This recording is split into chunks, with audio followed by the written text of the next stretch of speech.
ایک زندہ لاش کی طرح پھر رہا ہوں.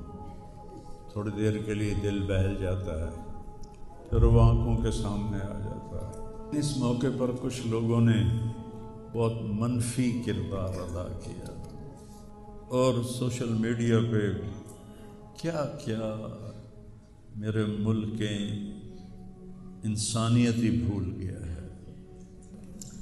میرے بیٹے کی لاش میرے سامنے ہر وقت نظر آتی رہتی ہے، اور کوئی کہہ رہا ہے خواب جھوٹا بیان کیتا سوں، کوئی کہہ رہا ہے بیان کرنے والا کوئی جھوٹا ہے ہی، کوئی کہہ رہا ہے قرآن خوانی کیوں کیتی سوں، یہ تو حرام ہے، کوئی کہہ رہا ہے دعا کیوں کروائی سوں.